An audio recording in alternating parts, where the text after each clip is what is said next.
Começo com uma pergunta. É possível estarmos convencidos que somos felizes quando, na verdade, somos infelizes?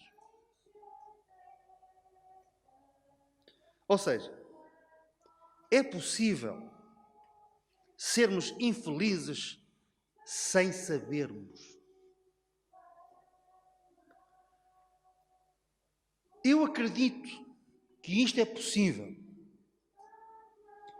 E muitas vezes estou a falar com pessoas mais ou menos conhecidos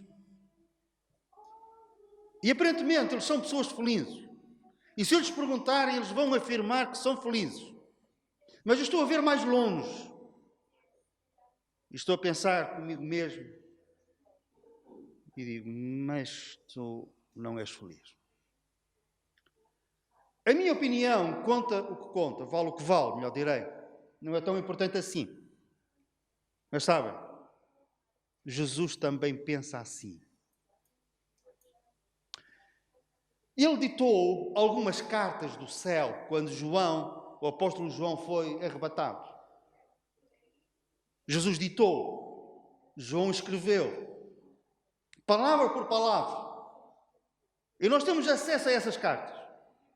E numa dessas cartas, Jesus diz precisamente isto. Vamos ver Apocalipse capítulo 3, versículo 17.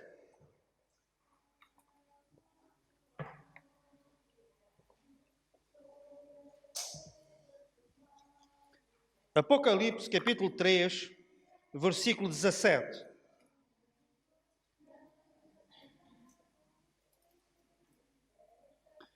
Pois dizes,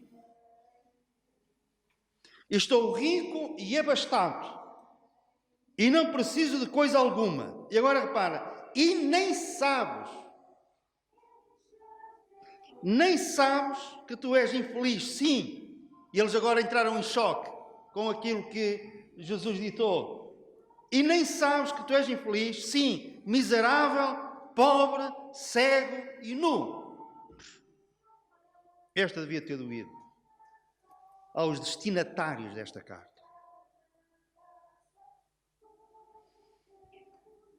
Vamos analisar este versículo um pouco mais pormenorizadamente. As pessoas a quem esta carta se dirigiu diziam, estou rico. Nós muitas vezes podemos ter expectativas de que um dia seremos ricos. Sabem porque é que cada vez se gasta mais milhões? Eu um dia ouvi a quantia que se gasta no nosso país em euromilhões, raspadinhas, etc, etc.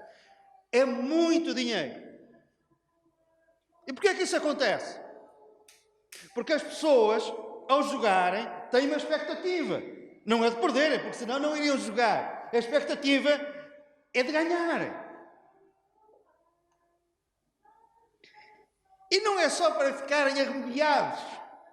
Quando há um jackpot de 120, 150, 160 milhões, então as pessoas ainda jogam mais. Porquê? Porque querem ficar ricos. Inclusivamente até fazem planos, partilhas. Se eu ganhar, eu vou dar não sei quantos milhões aos meus filhos, vou construir uma casa não sei para quem, também vou me lembrar dos mais necessitados, etc, etc. É uma expectativa razoável. Não temos nada contra isso. Há pessoas que são empreendedoras. Ainda bem que o são. E investem os seus recursos, o seu tempo, investem o seu esforço. Com que finalidade? Não é para perderem, é para ganharem. Expectativas de serem ricos. Mas, muitas vezes nós temos estas expectativas e elas nos saem frustradas, certo? Compra-se a lotaria e não sai nada. Saiu-nos apenas do bolso.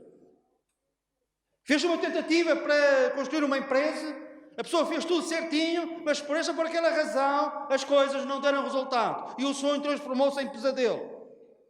Mas aqui é uma situação diferente. Não há aqui nenhuma expectativa.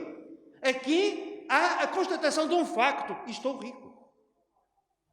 Estou. Não é? Pode ser que um dia eu fique. Não, eu estou. Eu estou rico. E não era uma riqueza qualquer. Porque a seguir nós lemos, eu estou rico e abastado. Era uma riqueza, era uma fortuna, não somente para eles, mas ele pensava, os meus filhos, os meus netos, os meus bisnetos, nunca mais vão ter problemas financeiros na vida. Porquê? Porque era uma riqueza grande. Estou rico e abastado. Não preciso de coisa alguma. Entravam lá nas suas casas, olhavam, o seu recheio, não era preciso comprar mais nada porque já tinham comprado tudo. Abriam o guarda-fatos, não era preciso comprar mais fatos, não era preciso comprar mais nada, vestidos. Porquê? Porque já não havia lugar para pôr tanta coisa. Tinham alugado mais um espaço para colocar os carros e aqueles que eles compraram, o último modelo, já foi difícil colocá-lo lá naquela garagem. Não tem falta de nada. E neste não tenho falta de nada. Está incluído outras coisas. Com certeza que tinham saúde. Às vezes os meus doentes dizem, oh, Sr. Doutor, o mais importante de tudo é nós termos saúde. E eu assim um bocado mais baixo digo, e a graça de Deus. E ele, pois, e a graça de Deus. Mas pode-se ter uma grande riqueza material e se não se tiver saúde, não podemos dizer não tenho falta de nada. Não, tenho falta de saúde. Mas isso não se aplicava a estas pessoas. Às vezes nós podemos ter muita coisa. Estabilidade financeira, riqueza, saúde, mas temos um problema. A nossa filha já não nos telefona não sei há quantos anos. Não vemos os nossos netos. Relacionamentos cortados. Mas estas pessoas diziam, não nos falta nada, não preciso de coisa alguma. Também nos relacionamentos, com certeza que estavam bem. Tinham amigos, alguns interesseiros, mas outros não.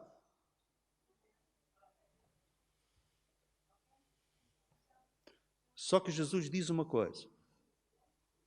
Mas tu não sabes. A ênfase está aqui. Isso é verdade, estás rico, abastado, não te falta nada, mas tu não sabes. Não sabes o quê? Passou-lhe ao lado, não tinham pensado nisso, ninguém lhes tinha alertado para esse pormenor. Tu não sabes. E então Jesus faz um diagnóstico terrível acerca destas pessoas. Tu não sabes que és infeliz? Estás convencido que és feliz? Mas és infeliz. E o problema é que tu não sabes que és infeliz. Porque se a pessoa soubesse, pelo menos poderia fazer alguma coisa para alterar essa situação. Mas não. Eles estavam a pensar uma coisa e desconheciam a real situação, a verdade sobre a sua situação. E eles pensavam que eram felizes e não sabiam que aos olhos de Deus eram infelizes. Tu não sabes, mas és infeliz. Então agora vem o choque. Quando leram esta carta em Laodiceia, e eles leram mais.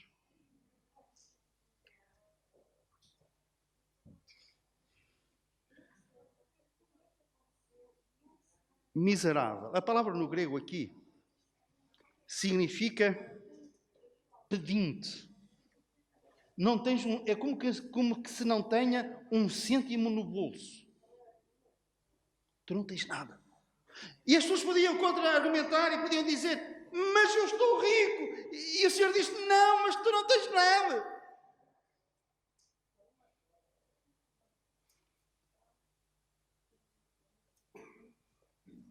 Pobre, cego, não estás a ver, e nu. Esta última deve ter sido a mais difícil para estas pessoas que viviam nesta cidade. Porquê? Porque eles eram conhecidos, aquela cidade era conhecida, e a sua riqueza também vinha daí. Eles faziam capas adornadas para o Império Romano, caríssimas. E eles confeccionavam essas capas, essas vestimentas. Eles vestiam os outros, eles vestiam-se a eles próprios com essas capas. E então vem uma carta a dizer, olha, tu não sabes, mas tu estás nu. Não, nós temos estas capas.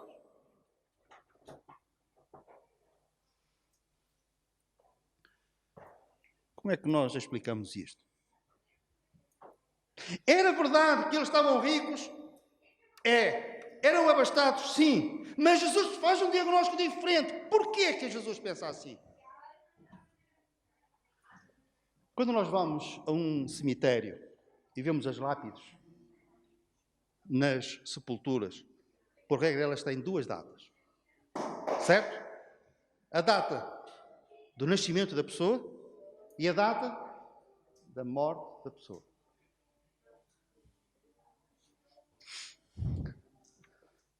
Mas Deus olha para nós e só vê uma data. Ele só vê a data do nosso nascimento.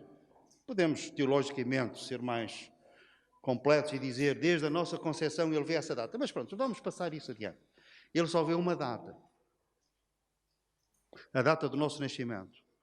Porquê? Agora reparem neste pormenor. Porque a partir do dia e a hora que nós fomos concebidos no ventre de nossa mãe, nós passamos a ser tão eternos como o Deus eterno. Passamos a ser tão eternos como Deus é eterno. Haverá a nossa morte física, com uma data, etc. Mas aos olhos de Deus, a nossa vida desde a nossa concepção é uma continuidade que não vai parar mais. E Deus olhava para estas pessoas e o que é que via? Via como elas estavam, e era verdade isto, ricos, abastados, sem faltar nada. Mas Jesus via mais longe, via onde eles iam passar a eternidade.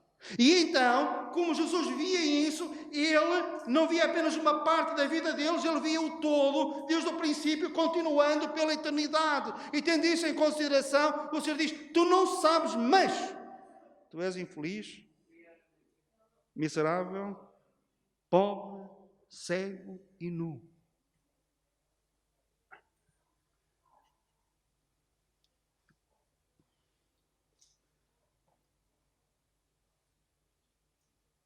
É por isso que nós pregamos o Evangelho e é por isso que Jesus veio ao mundo para alterar isto. Para que Ele possa olhar para nós. E agora reparem neste pormenor bíblico. Jesus diz, quem crê em mim já passou da morte para a vida. Então ele crê e já passou no tempo passado. Porquê? Porque o Senhor está a ver o filme todo. Ele sabia que ele iria crer naquele dia. Então ele crê, mas ele já passou da morte para a vida. Mas quem não crê, já está condenado. Já está não, ele vai ser. Pois, mas o Senhor olha para essa eternidade fora. E no tempo presente ele diz, já está. Porque sabe que ele não se vai converter. E é nesta lógica bíblica que o Senhor diz, ok, um facto, és feliz, mas eu estou a ver mais longe. E é esta visão espiritual que nós devemos de ter. Termos um conceito da vida que não se resume apenas ao tempo que nós estamos aqui. A nossa vida vai se prolongar. Este é apenas um pequeno capítulo de um livro que jamais acabará de ser escrito. Porque o livro da nossa vida é um livro que não acabará, é um livro eterno, como também nós seremos eternos.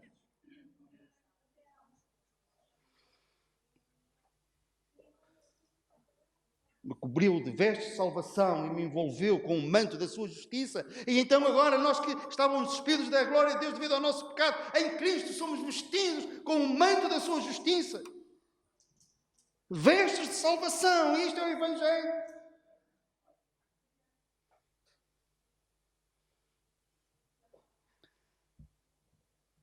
Agora, o oposto também é verdade. A saber, vivermos como infelizes, sendo felizes. E não sabemos. Somos ricos e podemos viver como pobres. Temos e podemos viver como se não tivéssemos nada. Vamos para um caso bíblico. Um pouco mais atrás, no capítulo 2, há uma outra carta, a outro grupo de pessoas.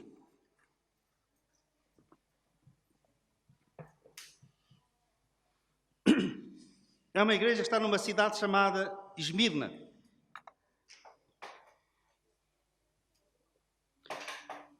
E o Senhor escreve aquele grupo de pessoas e reparem naquilo que ele diz. Versículo 9. Conheço a tua tribulação.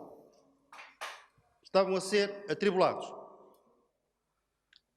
A blasfémia dos que a si mesmos se declaram judeus e não o são. Blasfémia, aqui outra versão diz insultos. Eles passavam na rua e eram insultados. Batiam às suas portas e insultavam-nos. Há coisas que tu vais ter de sofrer. Versículo 10. O diabo irá lançar na prisão alguns dentre vós para ser expostos à prova. Prisão. Agora reparem. Tribulação, pobreza, insultos, prisão. E o Senhor diz: conheço a tua tribulação, a tua pobreza, mas tu és rico. Olhando para aquele grupo de pessoas, as pessoas diziam assim: é um grupo de desgraçados. Se nós tivermos que eleger os mais pobres desta cidade, os mais perseguidos, os mais miseráveis, é aquele grupo que se reúne naquela casa, dizem que é uma igreja, pois é esse grupo, o grupo que não presta, que não vale nada, que não tem nada. E Jesus já diz a eles: mas vós sois ricos.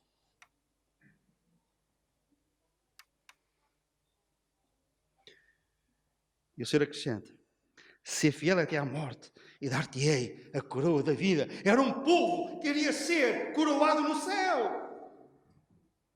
Porquê? Porque tinham Deus. Tinham Deus.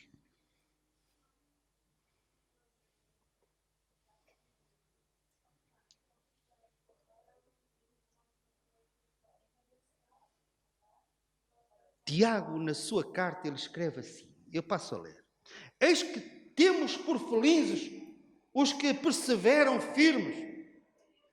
Nós até podemos pensar no meio das nossas aflições, no meio das nossas provações, que não somos felizes. Mas o que a palavra de Deus diz: mas se tu perseverares até ao fim, apesar das provações, apesar das tentações, apesar das dificuldades, apesar dos desapontamentos, se tu permaneceres firme na fé, na palavra, oração, compromisso com Deus, com a igreja, se tu cresceres espiritualmente, se tu amares a Deus,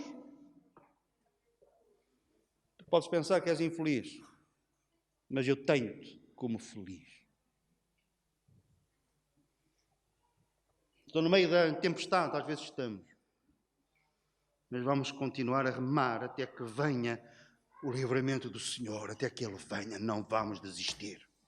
Não vamos deixar de remar, abandonar os remos e o barco levar-nos, e o mar levar-nos para onde quiser. Afastar-nos da sua correnteza, cada vez para mais longe de Deus. Às vezes a nossa vida é como o mar.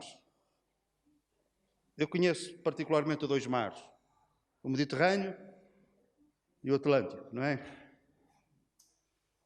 O Mediterrâneo é o mar mais calmo. Às vezes aparece uma ondazinha de vez em quando. Também há tempestades. Mas é raro.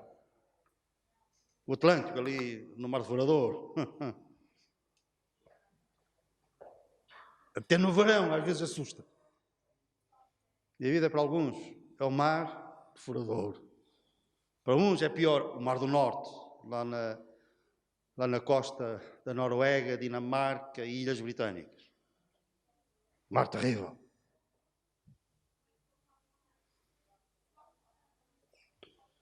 Mas seja o que for, tenho por felizes os que perseveram firmes até ao fim. Não cederemos. Amém? Não cederemos.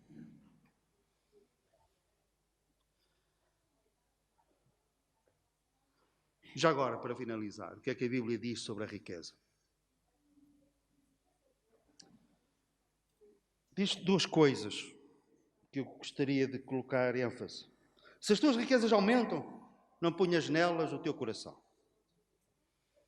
Podes ser rico, podes até enriquecer, mas o teu caráter não muda. Continua a ser a mesma pessoa.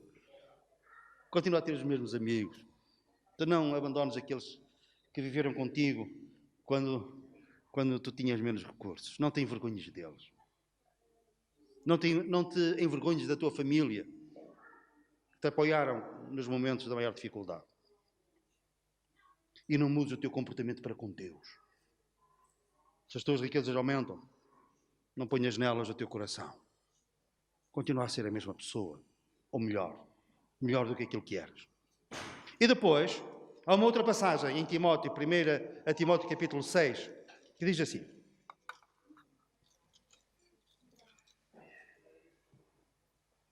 versículo 17. Exorta aos ricos do presente século que não sejam orgulhosos, nem depositam a sua esperança na instabilidade da riqueza, mas em Deus. Exorta aos ricos no presente século que não sejam orgulhosos. Há uma imagem que se passou comigo quando eu tinha, portanto, isto já foi há cerca de 50 anos. Eu tinha os meus 10, 11 anos e eu pedi aos meus pais para ir trabalhar numas férias, trabalhar numa sapataria, que eu não vou dizer o nome, já se vê, para ter algum dinheiro para mim. E eu fui então trabalhar lá, eu sei o que são os contrafortes, lixar saltos e umas coisas assim, às vezes aquilo, uma frese, eu soltava aquilo e bum, bum. Mas isso é outra história. Depois pagaram-me 20 escudos por semana, eu achei pouco e vim-me embora. Mas, se calhar eu também não merecia mais. Mas isso, pronto, ok. O patrão. Ele ia lá praticamente todos os dias. Aquilo era uma fábrica grande, não sei, trabalhavam lá 60, 70 pessoas. E eu sabia quando é que ele entrava. Porquê? Porque os martelos começavam a bater muito mais rápido. E eu pensava assim, ele está aí. Eu olhava para ele entrava, cabeça abaixo, e não olhava para ninguém. O orgulho não o deixava levantar a cabeça.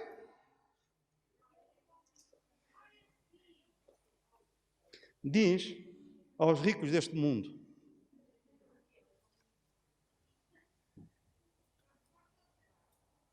capítulo 6, versículo 17, que não sejam orgulhosos, que pratiquem o bem, sejam ricos de boas obras, generosos em dar, prontos a repartir. Sejam generosos. Eu vou-vos contar duas situações reais. Uma igreja nos Estados Unidos. Conheço o pastor daquela igreja pelos livros que leio, que ele escreveu. Eles tinham um projeto que precisavam de cerca de, em euros, 8 milhões de euros. Fizeram uma coleta especial. Era preciso fazer lá umas construções. E era preciso 8 milhões de euros. Uma coleta especial. A coleta rendeu 11 milhões. E vocês dizem assim, tinha que haver lá pessoas ricas. Sim, sem dúvida nenhuma. Não era com 20 dólares que se tirava uma coleta dessas. Havia lá pessoas ricas. Mas podiam ser ricos e não serem generosos. Certo? Mas eles para darem, se calhar algum deu 1 ou 2 milhões. E ele tinha que ter muito. Pois, com certeza que tinha. Mas podia ter ficado com eles e não ter dado. Diz aos ricos deste mundo que sejam generosos. Não podemos dar aquilo que não temos. Uma outra igreja. Não sei se vocês têm conhecimento disto, mas nos Estados Unidos há 2 grupos de pessoas que passam por grandes aflições financeiras. Primeiro grupo, estudantes que tiram cursos universitários. As propinas são muito caras. E muitos, os pais, os familiares, não têm hipótese de pagar as propinas. Eles fazem empréstimos para pagar os cursos. Chegam ao fim do curso com o diploma, mas com uma dívida terrível às costas. Que às vezes não conseguem mais endireitar-se. Segundo grupo, pessoas que têm que recorrer a serviços de saúde. Se não tiverem seguro, podem entrar num hospital com uma apendicite e com uma casa, saem de lá sem o apêndice e sem a casa. Dívidas em relação à saúde. Pois bem, uma igreja, aqui há 4, 5 anos eu li isto, muitos membros daquela igreja, e anunciaram uma coisa: tragam as vossas faturas de dívidas em relação à saúde. Esta igreja vai pagar. Temos um fundo para pagar as dívidas todas dos membros desta igreja, dívidas relacionadas com a saúde. Naquela altura, eles pagaram cerca de 10 milhões de dólares. E vocês perguntam, mas como é que eles tinham esse dinheiro? Porque alguém o deu. Mas eram pessoas ricas. Eram, mas eram generosos.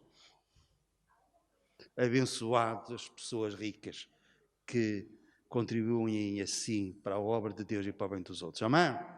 Amém.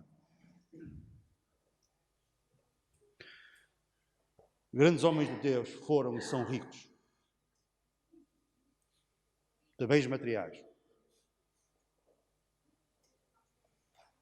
É uma bênção que o Senhor permite. Mas sem Deus, já diz, tu não sabes. Mas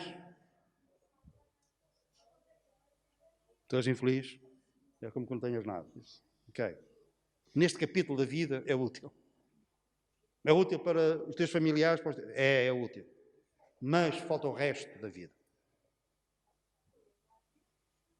O que é que faltava a esta gente? Estou rico e abastado. Mas não eram ricos para com Deus.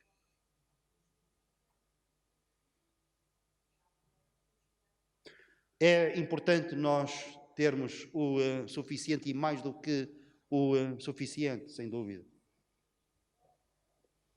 Mas é mais importante ainda nós sermos ricos para com Deus. E é isso o Senhor diz.